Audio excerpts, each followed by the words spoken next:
All right, let's solve a problem that has a radical inequality instead of an equation. Let's see if there's any subtle differences here.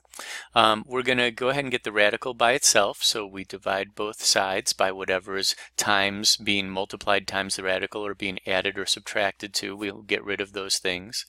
And so in this case, we're getting rid of the 3, so we'll divide both sides by 3.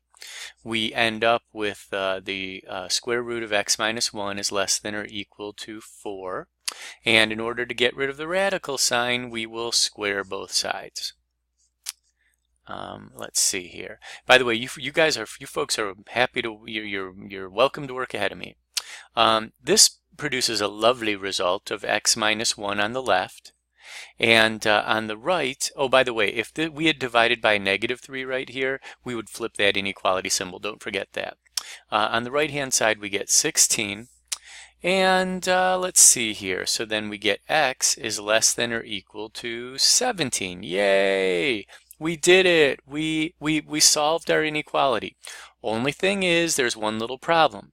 Is that the thing is okay, x should be less than or equal to 17, but there's a problem. This guy right here cannot be less than 0. It cannot be negative.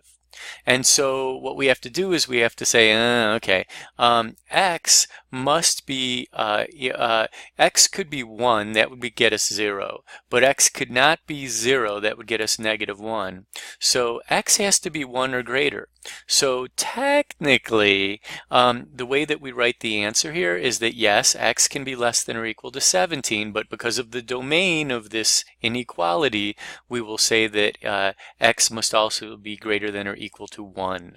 And that is the correct answer. This gives us all the possible values for x. Anything less than 1 would give us a negative number under the radicand, and then we go into the complex domain. So yay. Let's take a look at one more just for giggles. We'll call this first one number 1. Let's take a look at another one and see what we think of it. All right, in this one we have 4 times square root of x minus 2 is greater than 20. We'll divide both sides by 4, and when we do, square root of x minus 2. By the way, if you want to work ahead of me on this, pause and just go for it.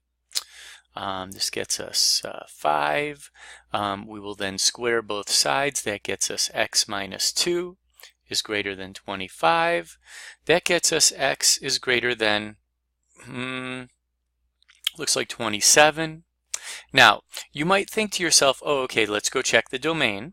Again, x has to be larger than 2 in order for this domain to be, reasonable, to make it so that this thing's defined in real numbers.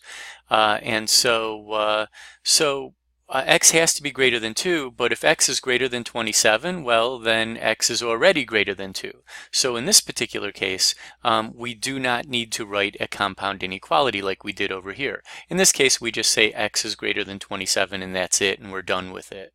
If you plug the 27 back in there, you can verify that it works. All right, that was not so bad. Oh, let me say one last thing.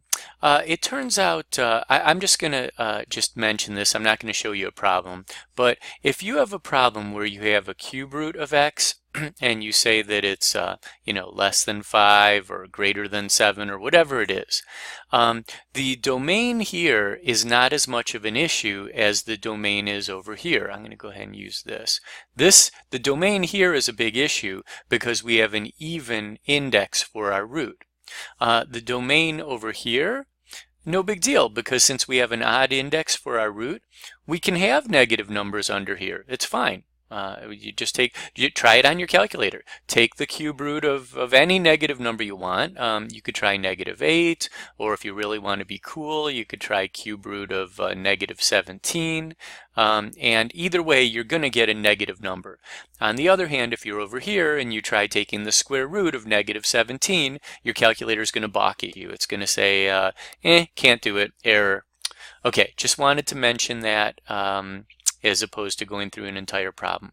The domain issue on roots is more of an issue when you have an even index than when you have an odd index.